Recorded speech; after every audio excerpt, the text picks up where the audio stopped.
صباح الخير او مساء الخير على حسب التوقيت اللي هتشوفوا الفيديو. طبعا ده يوم كامل في حديقة الحيوانات. هتقولوا ايه الخيار ده وايه اللي جابه في الموضوع؟ الخيار ده جايبينه لينا احنا وكمان للحيوانات. ليه بقى؟ كل مرة نيجي نروح نأكل الحيوانات وحديقة الحيوان ما يبقاش معانا أكل ليهم، وهما بياكلوا فينو على فكرة. يعني القرد ممكن لو حلفتله فينو ياكله عادي، موز ياكل. بس قلنا بقى طب احنا كل مرة نروح على فكرة وبياكلوا خيار. آه، نروح الحديقة ونبقى مستنيين الحارس يجي يقف عند القفص عشان يدينا أكل، وكل بقى واقفة عند قفص بفلوس وتكلفة كده. طب ليه بقى؟ ما انت هتكلفي نفسك عند كل قفص تدفعي فلوس عشان تأكلي الحيوان. طب ما تجيبي انت أكل معاكي للحيوانات ديت. خس ماشي، خيار ماشي. انا للأسف بعد ما اتفقنا اللي احنا هنروح، ما لقيتش ما نسيت اشتري خس، وخلاص احنا صحينا وهنروح. فانا كان عندي الخيار دوت، فقلت خلاص خلاص. انا هقطعه ترانشات رفيعه كده وهديه للحيوانات. هما المره اللي فاتت احنا كان معانا خيار بالصدفه، حدفنا للقرد وكاله وكان مبسوط قوي بيه. وكنت دي اول مره يعرف يعني القرد هياكل خيار. انا عارفه موز موز بس. فالمرة دي بقى قلت خلاص هناخد الخيار ونوزعه بقى على الحيوانات هناك. وكمان في هناك هتشوفوا معانا في الفيديو. السمك بيحب الفينو. بتحدفيله في المية سمك كده في النهر هناك في الحديقة. آه، تعالوا بقى شوفوا معانا جولة كده في حديقة الحيوانات بالتفصيل مع كل حيوان، وتشوفوا احنا عملنا معاه ايه، وان شاء الله يكون يوم ممتع كده ولذيذ، ونعيشكوا اجواء حديقة الحيوانات مع بعض كده سوا. طبعا قطعت الخيار اللي احنا هناخده للحيوانات والباقي هناخده لينا. آه، وهو نضيف انا غسلاه وكل حاجة زي ما انتوا شايفين كده. خلصت وهشيله في الشنطة، وطبعا المية والسندوتشات، آه، او اي حاجة انتوا هتاخدوها معاكم تشيلوها كده. وعلى فكرة هناك الكورة بتتباع بنفس السعر بره عادي. اللي ما عندوش كورة بلاستيك صغيرة في هناك برضه ب10 جنيه فعلا. ده ارخص كمان من بره، هنا بيبيعوها ب15، فهناك ارخص كمان. فانا بصراحه اكتر حاجه عجبتني هناك اللي اول حديقه يعني الواحد يروحها ما يبقوش بيغلوا الحاجه جوه. يعني بصراحه دي اكتر حاجه جميله في جنينه الحيوانات، اللي اي حد خروجه بسيطه مش مكلفه نهائي لاي حد يروحها. ما فيش اي تكلفه، لان اسعاره جوه الحديقه ارخص من اسعار بره الحديقه. زي ما قلنا الكرة ب10 جنيه، والبتاعه اللي هي لعب الاطفال كلها رخيصه، مش هعرف اقول لها بالظبط. بس كل اللعب رخيصه، مسدسات الميه بتبدا من 10 جنيه، يعني كل الحاجه رخيصه هناك. غير بره هنا، يعني الكرة بقول لكم اقل كرة بتتباع هنا عندنا ب15 جنيه، هما بيبيعوها هناك ب10. يلا بينا بقى، احنا قطعنا الخيار خلاص. انا كنت بقطعه رفيع خالص عشان يبقى سهل لاي حيوان يعرف ياكله، اذا كان قرد كبير او قرد صغير او يعني ايا كان. واخد باقي الخيار عشان لو احتاجته، ونأكل الحيوانات وناخد ثواب كده نأكلهم. بيبقوا جعانين قوي، والاولادنا بيفرحوا باللي هما بيأكلوا حيوانات وكده. يلا بينا بقى على جنينة الحيوانات بعد ما حضرنا حاجتنا وشنطتنا وكل حاجة.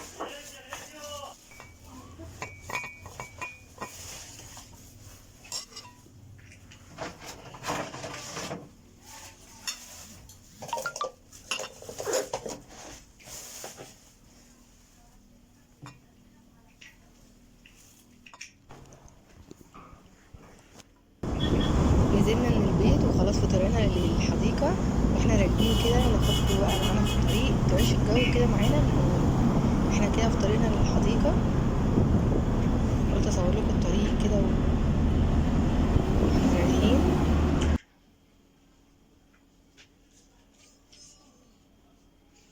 وكمان في طريقنا بقى بنعدي على ايه بقى؟ الناس اللي بتتفرج على فيديوهات الوكالة. في طريقنا واحنا رايحين على الحديقة، الوكالة دي طبعا بتبيع لبس رخيص قوي واسعارها حلوة قوي. آه، يعني الجواكت دلوقتي نازلة بقى والبروفالات واللبس التقيل بقى عشان الشتا دخل، نزلوه خلاص. والاسعار هناك طبعا على قد الايد، مش زي الاسعار بره خالص. انا بجيب لكم مقتطفات كده من الطريق، مصورتش طريق دايركت كده، مصوره مقتطفات كده عشان عايش كل الجو كده. بحب اتفرج على فيديو لجولة كده، بحب اشوف من اوله لاخره بجولاته وبطريقه. هي كده دي وكده هجيبه حتى منها كده عشان مصورش كده اي حاجة، فصورة مجزرة كده علشان لو في ناس كتير. المهم هناك الاسعار حلوة. بص احنا هنا هو بقى خلاص قربنا على الحديقة. وبالنسبة لسعر حديقة الحيوانات، حديقة الحيوانات لسه ب5 جنيه. يعني بالنسبة لأي حديقة تانية كل الأسعار غليت، لا الحمد لله هي لسه ما غليتش، ويا رب ما تغليش، لأنها رحلة ممتعة على أي طفل.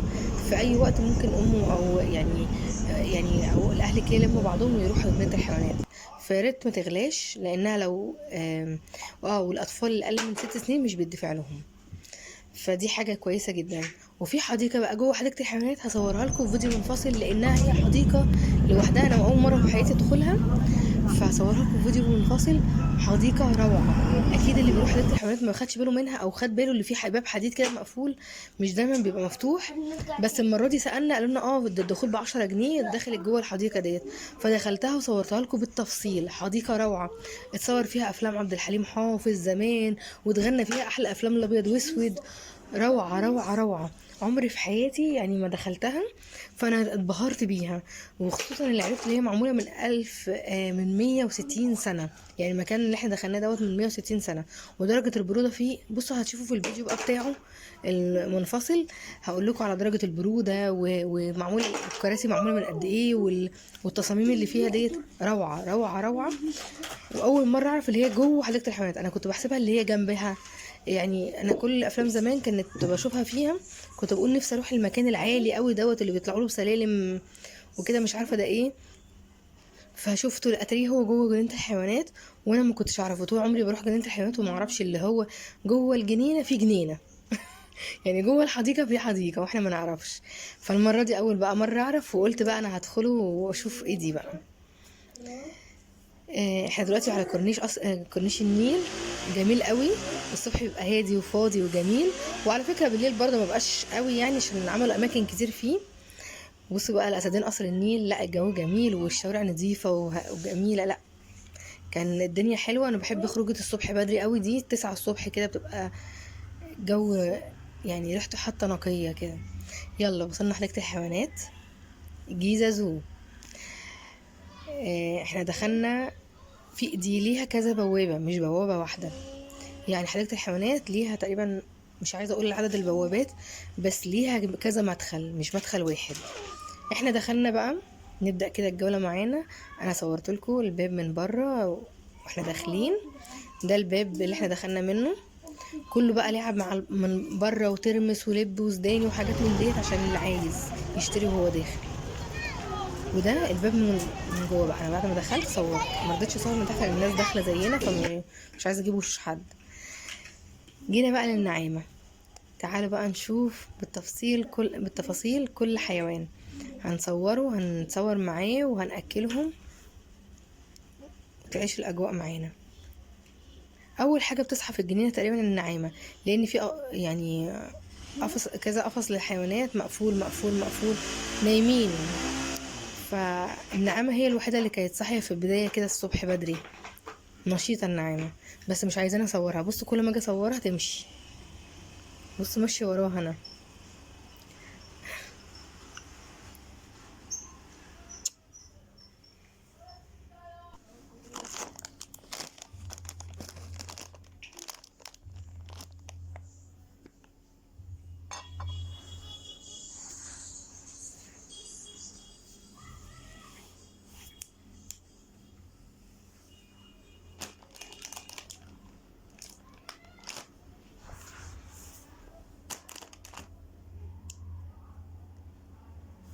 وهنا بقى كان الدب زعلان ومش عايز يبص لنا. كل ما قرب الكاميرا عليه اكنه عارف اللي هو بيتصور، يروح مدير وشه. رحت بقى مقربه الكاميرا، عملت زوم كده للكاميرا، ورحت مصوراه من غير ما ياخد باله. لقيته مدير نزل وشه لتحت وراح باعد. بصوا ده الدب كان زعلان قوي، معرفش ليه. يعني مش متفاعل معانا. بصوا زعلان ازاي.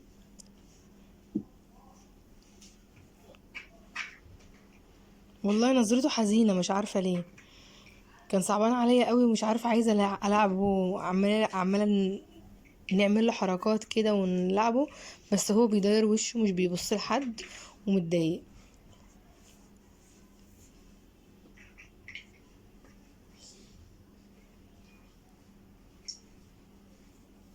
بحاول اصوره، كل ما ياخد باله من الكاميرا ويبص لي يروح مداير وشه. والله الحيوانات دي بتفهم وعارفه ايه اللي بيحصل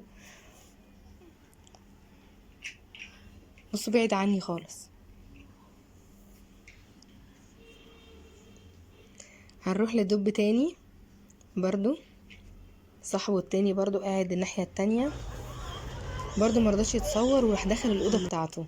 يعني ده خدها من قصيرها، راح دخل البيت بتاعه عشان ما نصوروش. فمعرفش يعني الدببة بقى ما كانت متضايقه ليه النهارده وما رضيتش تتصور ولا راضيه تاكل ولا راضيه تعمل اي حاجه. يعني حتى ما تحدفي لها اكل ما تتفاعلش معاكي اللي هي تاخد الاكل حتى. هنا بقى مكان بصوا جميل ازاي، قعدنا خدنا كام صوره حلوه كده مع الزرع ده. الغزال، قعدوا بقى الولاد يغنوا لها غزاله رايقه. دي خدت مننا الاكل وكانت جميله، فضلوا ياكلوها. خدنا الاكل من الحارس واكلناها. الحارس كان لسه الصبح كده وعايز ياكلها، فالاولاد اكلوها معاه.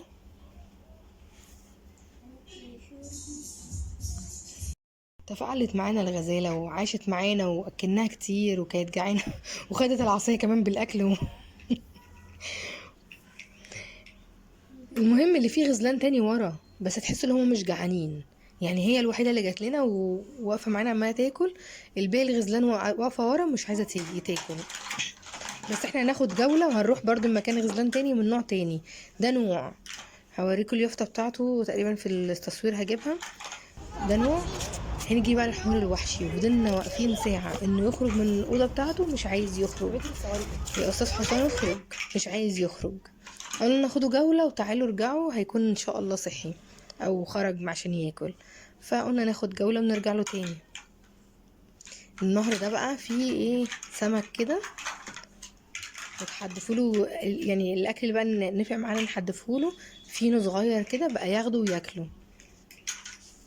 الناس كلها طلعوا اللي هم عارفين السمك بياكل الفينو واحنا ما كناش نعرف، بس المره اللي فاتت بقى برضو عملنا كده. فالمره دي برضو عملنا كده والسمك بيحب قوي. هتشوفوا بقى النهر التاني مليان سمك اكتر وقعدنا ناكله واحده كده كده واحده معانا. وهتشوفوا معانا الايه الجوله. احنا كده دخلنا، قالوا لنا كده رايحين تقريبا على طريق. احنا كنا بنتجول، يعني كل واحد مش عارف وكل واحد بيمشي في اتجاهات براحته. كده كده احنا نمشي للحديقه كلها ونشوف كل اللي فيها باذن الله. بصوا الزرع جميل والارض نظيفه والدنيا نظيفه. كل مره بروح حديقه الحيوانات بلاقي يطوروا فيها ونضفوا فيها اكتر واكتر. المره دي بجد كانت جميله، والكراسي حتى كمان غيروها.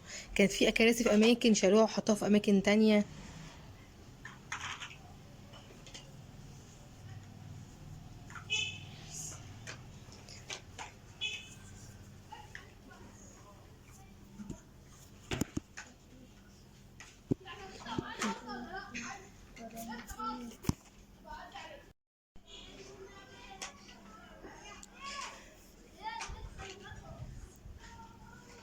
المره دي حبيت اصورها بالتفصيل، بالتفصيل الممل عشان اللي ما راحهاش يروحها. بص الحيوان دوت اللي هو بيقف على رجل واحده اسمه ايه؟ آه بص هو بيقف على رجل واحده والرجل التانية مستخبيه، شايفين؟ انا كنت عماله اقول هو ليه رجل واحده، ليه رجل واحده؟ اتاري هو ليه رجلين بس، ليه رجل بيتنيها ويقف على رجل واحده ورجل التانية بيقف عليها. فضلت واقفه مستنيه لحد ما ينزل رجله وما مشيتش لما شفت الرجلين نازلين فعلا وبيقف عليهم تمام.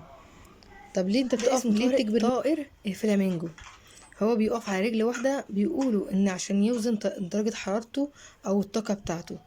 الله اعلم، لحد دلوقتي ما اتاكدوش من الموضوع دوت هو فعلا بيقف على رجل واحده عشان كده ولا لا. بس هو ده طائر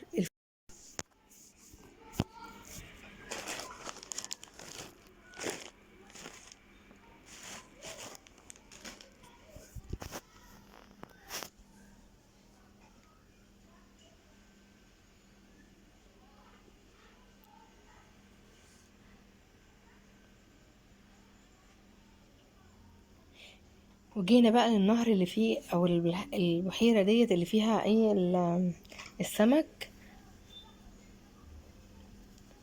بصوا مش باين قوي بس هيبينه، عامل زوم. بصوا بنرمي الفينو بيطلع السمك من تحت خالص يطلع ياكله. اول ما بيلاقي الفينو اتحدف له بياكله، يعني بيهجموا على حتة الفينو الصغيرة دي وياكلوها كلهم. بقينا نحدف بقى القطع الفينو وياكلوه.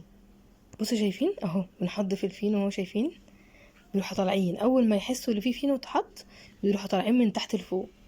بس الشمس كانت ضاربه فمش باين قوي، بس بصوا شايفين الميه بتلعب ازاي. هو السمك بيطلع عشان ياكله، بس لو حذفته حته كبيره مش بيعرف ياكلها، فالفتافيت الصغيره دي هي اللي بيعرف ياكلها.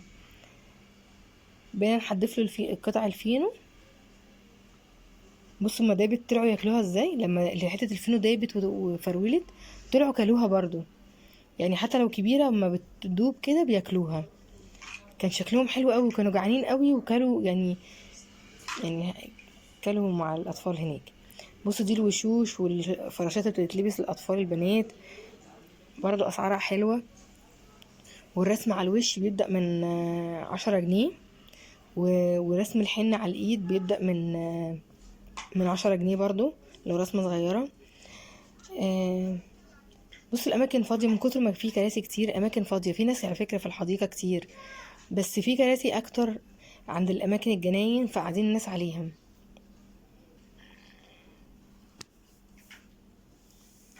انا ما سبتش حته المره دي في الحديقه، لما قلت هصورها. هنا القفص او المكان دوت بتاع العصافير والطيور.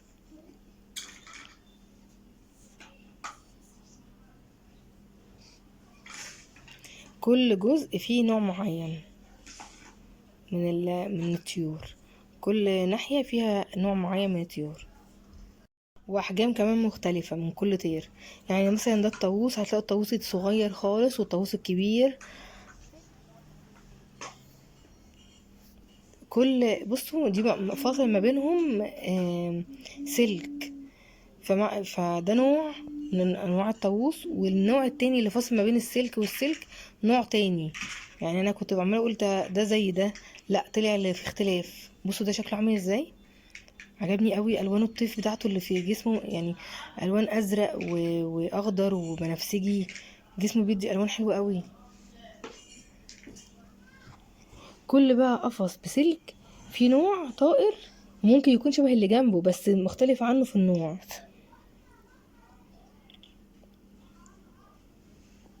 بصوا هي في طيور صغيرة فمش باينة في التصوير قوي. وهنا بصوا ده ابيض مثلا.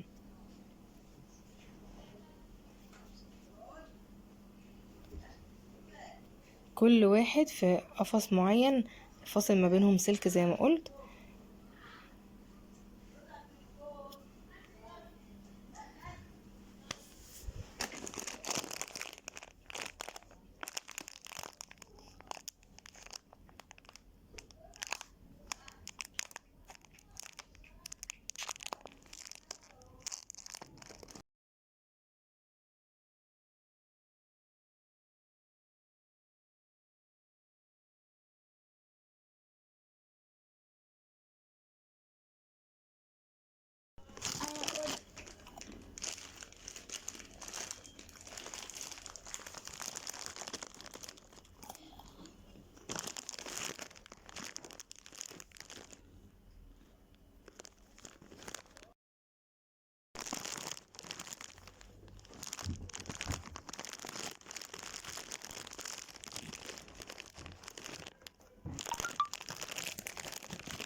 ونيجي بقى هنا لفرس النهر.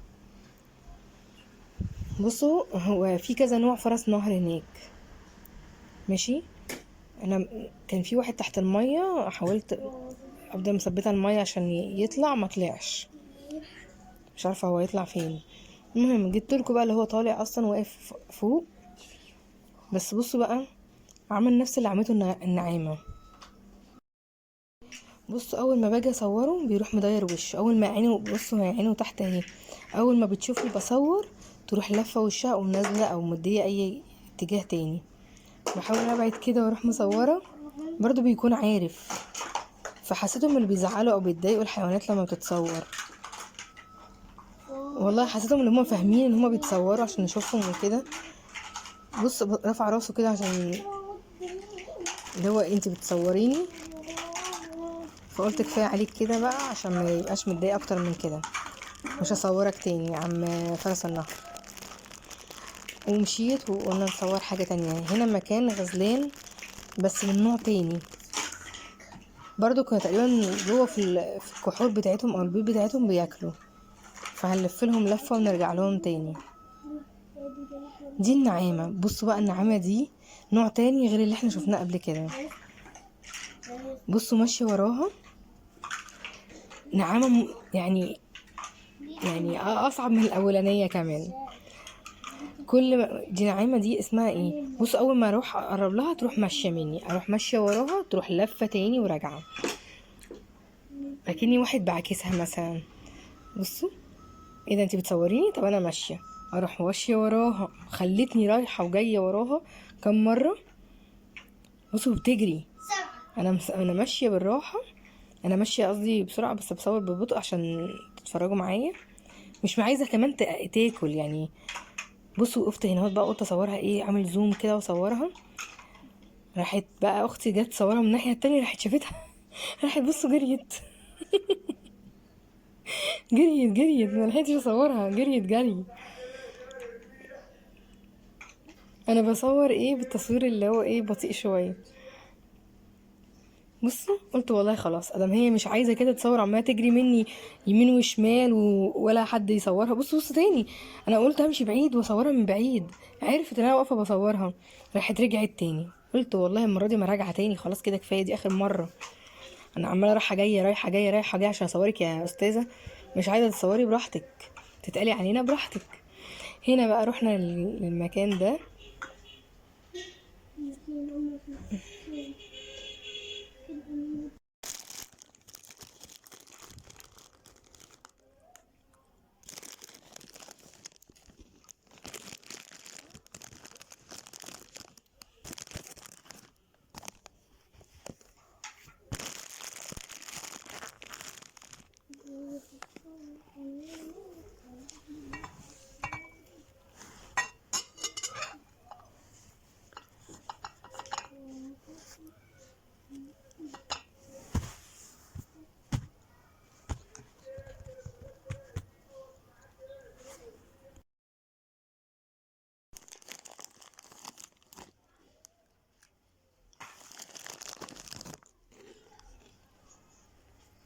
ونقول واحنا ماشيين، هو احنا مش شايفين حيوانات جديده ليه؟ اتارينا بنلف حوالين نفسنا، اتاري احنا بنلف في دايره، مش ما دخلناش جانب جديد في الطريق.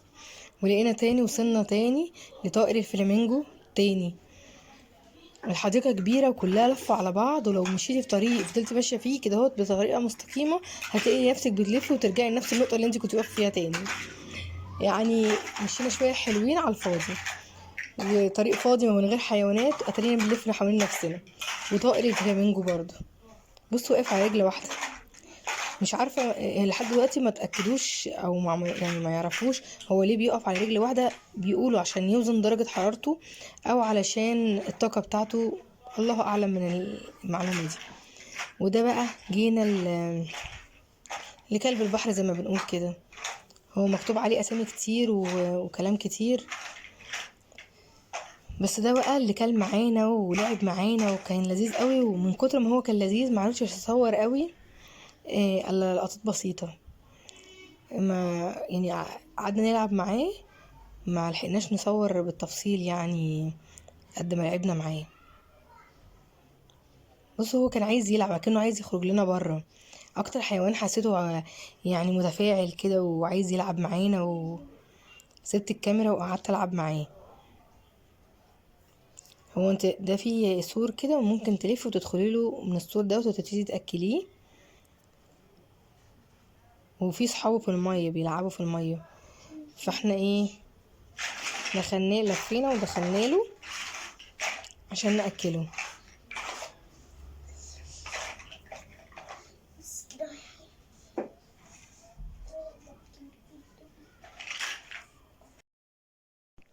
ومشينا نشوف حيوان جديد ونأكله برضو ونلعب معاه. هنا الغزال المصري، المكان دوت، الارض الكبيرة دي مليانة غزلان مصرية. بس بصوا جوه بيوتها، هما بيطلعوا الاوقات ياكلوا ويروحوا داخلين مكانهم تاني. يعني مش عارفة ليه الحيوانات ما بقتش متفاعلة مع الناس قوي. قليل قوي ما تلاقوا حيوان خارج ومبسوط اللي هو قاعد معانا. بصوا انا بقرب، بعمل لكم زوم، هي بعيدة، بصوا بعيد، مش عايزين يقربوا للسور، مش عايزين ياكلوا، مش عارفه. بصوا ده ده غزال مصري، غزلان مصرية. بصوا بعاد، انا عاملة زوم عشان ابينهم. كل الارض دي للغزلان المصرية، ودي بيوتها والجحور بتاعتها.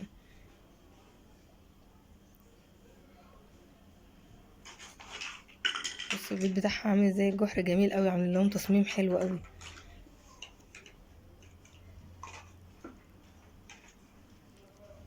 مفيش ولا واحد راضي يجي ياكل خالص، حتى لو حذفت له اكل مش بياكلوا.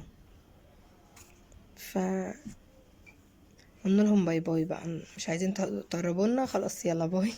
قلنا نروح نشوف ايه حيوانات تانية واماكن تانية. بصوا المكان ده حلو قوي للتصوير، وقفنا شوية كده، التصوير بتاعه حلو قوي. ومع الشمس، بصوا الشمس جاية ضربة، عاملة ازاي، منظرها حلو قوي.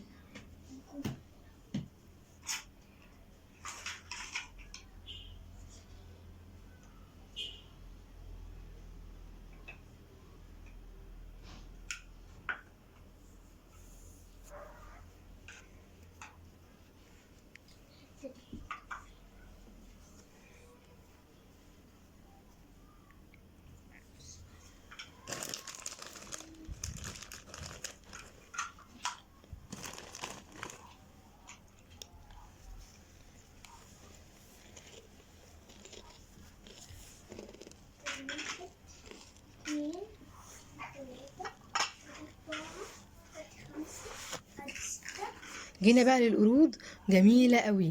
بصوا قعدنا بقى هنا هوت نأكلهم. اكتر بقى حيوان تفاعل معانا وكل معانا. بصوا اول ما انا حذفت الخيارة كله جري على الخيار.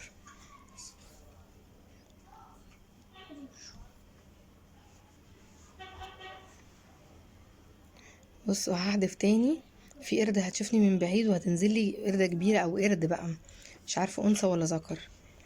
هدخل ايدي بالموبايل عشان اوريكم، عشان انا لما بحذف بيجوا تحت فالتصوير مش مبين. فانا هحاول ايه هدخل ايدي ما بين الحديد بالكاميرا. كنت خايفة تقع خالص، مكنتش عارفة اجيبه نهائي، لان كمان مفيش حارس واقف على المكان دوت عشان يجيبهولي حتى. بس حاولت ايه عشان ابين، عشان ابني كمان عايز بيتفرج ومش شايف اصلا انا بعمل ايه. وهو يعني حدف الخيار ما جاتش في الناحيه التانية. فانا قلت له انا هحدف انا وهصور لك وهو بياكل. فقعدت استنى بقى. يعني دلوقتي بقى اهو القردة الكبيرة دي هي اللي هتجيلي بقى اول واحدة هتيجي دلوقتي تاني، مخدتش بالها، بس هي اللي هتبقى عدالي بعد كده. بصوا اهي جات لي بقى وقعدت خدت الخيار اللي كان واقع، اللي محدش ايه كله، هي قعدت خدته. وبعد كده بقى بينتني نفسها عشان اشوفها. اصلا ما كنتش بشوفها برضو الا لما اعمل زوم للكاميرا وادخل ايدي ما بين الحديد اعرف هي لسه قاعده ولا مشيت. حذفت لها تاني. بس الكاميرا للاسف مش جايبه قوي، لان هما الخيار لما باجي احذفها بتبقى تحت وهما بياخدوها ويجروا. بس هي بقى الوحيده اللي ما شاء الله عندها ذكاء، يعني بتقعد لي عشان تبين لي اللي هي خلصتها خلاص تاكلها وتيجي لي قدامي عشان وتبص لي. لكن الباقي مش ما عندوش انتباه بقى، يجري ياخدها ويجري وخلاص. كانوا عايزين يحذفوا لها الهوز، بس بس الحمد لله ما حدفوهوش. المره اللي فاتت حدفوا المصاصه، وفعلا القرده فضلت تاكل المصاصه وكانت فرحانه جدا بالمصاصه يعني. فالمره دي ما جبنا لهاش مصاصه بقى، المره دي جبنا لها خيار برضو، حبه الخيار الحمد لله وكانت بتاكله. المهم بقى اللي انا للاسف عشان انا اللي بحذف الخيار وانا اللي بصور، مش جايبه المنظر، بعرف اجيبه كويس. هنا بقى قلنا نقعد نستريح بقى ونفطر بقى شويه، احنا اكلنا الحيوانات نوعا ما، نقعد احنا كمان نفطر احنا مع نفسنا. اول ما قعدنا القطط شمت ريحه الاكل تسيبنا، لا طب سيبينا يا قطه والنبي مفيش. رحنا فضلنا بقى حطينا لهم شويه لانشون على شويه فينو ياكلوا عشان يسيبونا ناكل، بس برضو ما سابوناش واضطرينا نقوم ما كملناش بقيت اكلنا بسبب القطط. القطط كانت عايزه تاكلنا فقلنا ايه، قلنا نسيب لهم الاكل ونقوم احنا. ده المكان اللي احنا دخلناه المره اللي فاتت، الفرد ب15 جنيه. طفل بقى بيبي هتدفعي له، يعني هتدفعي له اكتر من 4 سنين بيدفع له، ويركبوا البدلات دي ويمشوا لحد ال الكوبري اللي محطوط هناك خشب ده، وتلفوا وترجعوا تاني للمكان اللي انا واقفه فيه ده. مش ممتعه نهائي، لفه صغيره جدا. شايفين انا عملت لكم زوم اهو، هو المكان ده بتلفوا عنده وتروحوا لافين وراجعين تاني عند المكان مرتين. يعني هتدفعي 30 جنيه انت وابنك عشان تلفوا الحته دي وترجعوا تاني؟ لا طب ليه؟ ما احنا ركبناها قبل كده ما استمتعناش، ما لحقناش نهائي نستمتع. آه، المهم صورتها لكم عشان اللي عايز يجربها في مره يجربها. هي ب15 جنيه، البدالة بتاخد 2، وفي بدالة بتاخد أربع أفراد. فلو 4 أفراد ب60 جنيه، لو فردين الصغيرة ب30 جنيه. ده بقى القرد الكبير، أنا بسموهم كلهم قرود، هما طبعا في شمبانزي وفي أنواع يعني، كل اسم ليه نوع. ده بقى وقف ياخد مننا الخيار، بقيت اديله العيال يحدفوا الخيار ويحدفوا وياخدوا. وقعدت انا من كتر ما هو حلو ولذيذ القرد ده حيوان، وقفت عند القفص بتاعه يعني اكتر واحد اوقفنا وما كانش بيستسلم كده لما يعني يلاقي الخيارة بعيدة يسيبها. بس هو كان كسول يعني زي بقية القرود، يعني القرود كسولة ما بتحاولش. وقعت منها الخيارة ما خلاص، ما عدا اللي كان هناك في الجبلية اللي قعد لي هناك وفضل ياكل مني. ده بقى انا كنت بحدف له ما شاء الله كان بيمسك وبعد كده تقع من ايده. فضلت ازعله واقول له هي يطلعها، بصوا يطلعها ازاي، وخلاص هيجي ياخدها تروح واقعه منه، كسل يروح فاتح لي ايديه بدل ما يحاول فيها تاني، لا ما يحاولش، يروح فاتح لي ايديه عشان اديله تاني. طب ما انت تاخدها. بصوا وقعت، ما حاولش بقى المره دي، بقى كسول قوي بقى، ضايقت منه بسبب كده. ليه اهو راح واخدها بقى دي كلها. حاول بقى تاخد التانيين طيب، المسافة بعيدة قوي قوي قوي من الحيوان ومفيش للأسف حارس واقف يناول القرد. للأسف حاجة رخمة قوي ان مفيش حارس واقف يناول القرد الأكل. فكان الخيار اتبعزق مني كتير، يعني راح مني هدر مني كتير خيار، وفي الاخر ما كلش الا حاجة بسيطة. بس حاولت معاه كتير قوي عشان هو كان يعني جعان.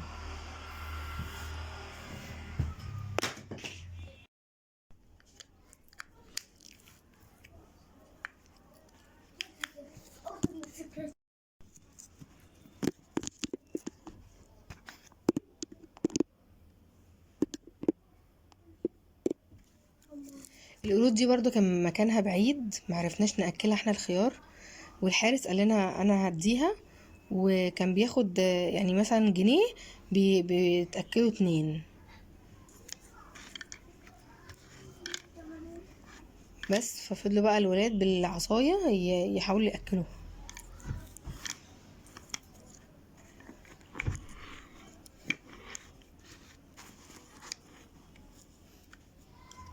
بصوا بيعملوا حركات رهيبة، يتشعلقوا على الحاجة ويتشعلقوا على جذعان الشجر، حاطينها جوه القفص عشان يعملوا الشقلباظات بتاعتهم اللي بيعملوها دي عليها. كانوا بيلعبوا لعب.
ده بيتحرك تعالي.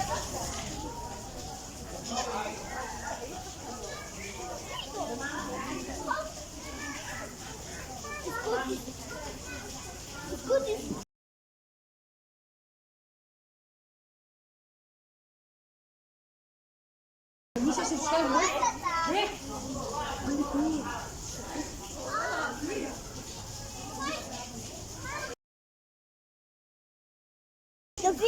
ده كان في ظبي زي ده وعامل زيه جدا جدا ولونه اسود كل حاجه اسود الا بطن لونها بني وعمل في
بص هي دي معقول.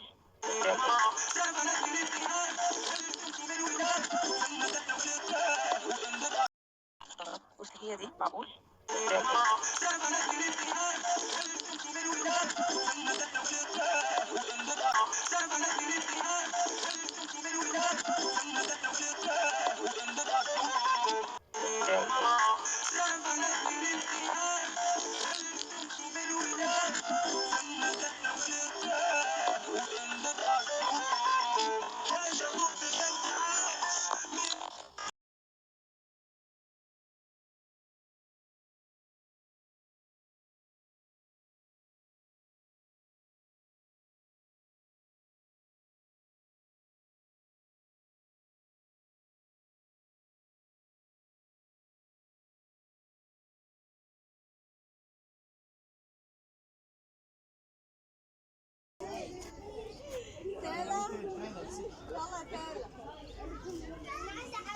مروان تعالى هنا. تعالى يلا تعالى الدكتوره تعالى. تعالى بتكلم منك زي ايه كده بعتها بوسه. بوسه يا تالا بيبعت لك بوسه. سقف لتالا يا هاني وهتلاقي حاجه حلوه من عندك. هي دي تالا فين؟ مفيش خلاص يا عم. يلا معاك فلوس؟ معاك فلوس؟ ابعت لها بوسه باي باي. بوسه كمان. ايوه جدا. مش عارفه اقول له شكرا يا عم. شكرا يا حبيبي حسام طيب.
استنى كده، استنى استنى استنى اهو.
حته لانش شكلها غلبان، ارميها بعيد اهي. الله خد بيحكي لك.